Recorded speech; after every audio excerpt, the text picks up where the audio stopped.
Welcome to The Explainer. Today, we're diving headfirst into the incredible culinary science behind mastering authentic Thai Mee Krob, or crispy noodles.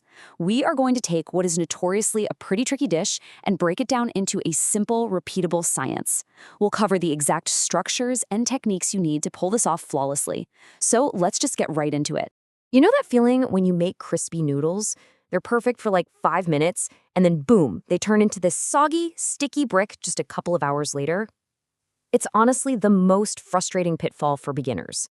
Well, today, we are going to solve exactly why that happens and how to stop it for good. To nail that perfect, long-lasting crunch, we're looking at 5 key pillars today: the secret citrus, the intense sauce, the science of crunch, the fluffy fry, and finally, the final warm toss. Okay, let's kick things off with part 1, the secret citrus, known as Som Sa. If you want true, authentic Mee Krob, you absolutely need Som Sa. This isn't just your average lime from the grocery store.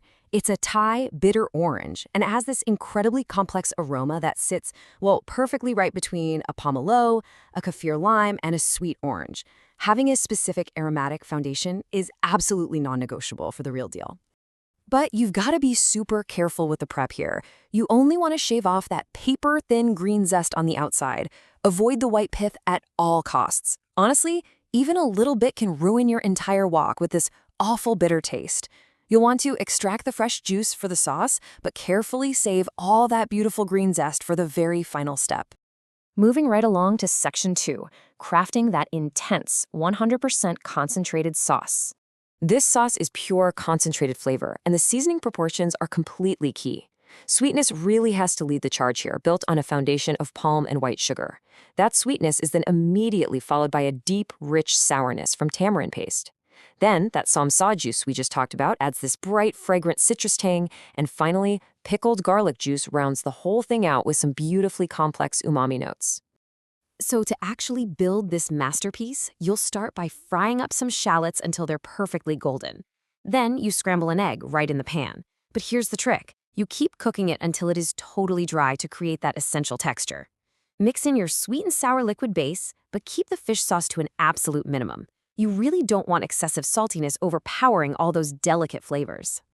All right, section 3. This is the big one, the science of lasting crunch. If you remember only one thing from this explainer, let it be this golden rule. Water is the absolute enemy of the crunch. Seriously. To make sure your noodles stay crispy for hours, you have to use heat to evaporate literally every bit of moisture out of that sauce before it ever touches the noodles. See that big number 30? That is your benchmark.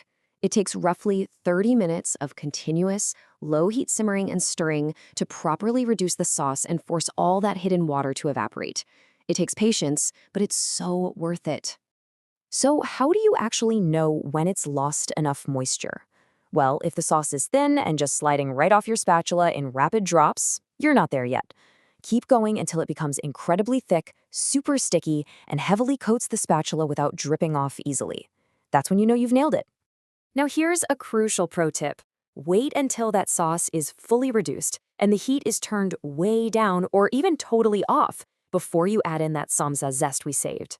If you throw it in while the sauce is rapidly boiling, the intense heat will literally destroy all those delicate essential oils, and you'll lose that signature fragrance entirely.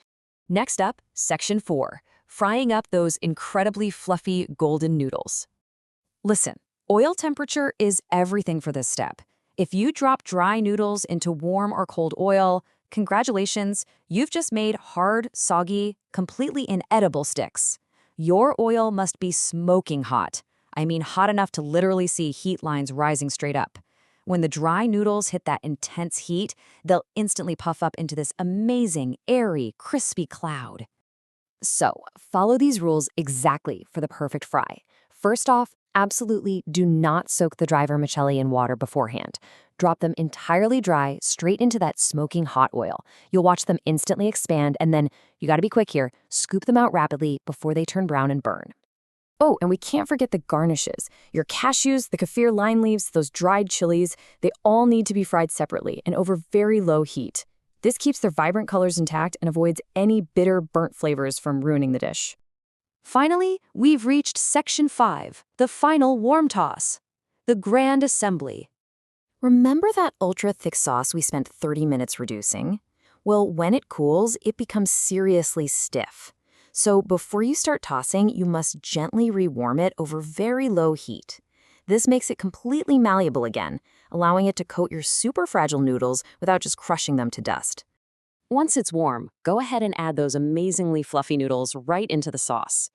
Grab 2 spatulas and toss them as gently as you possibly can until they're evenly coated. And here is the real secret.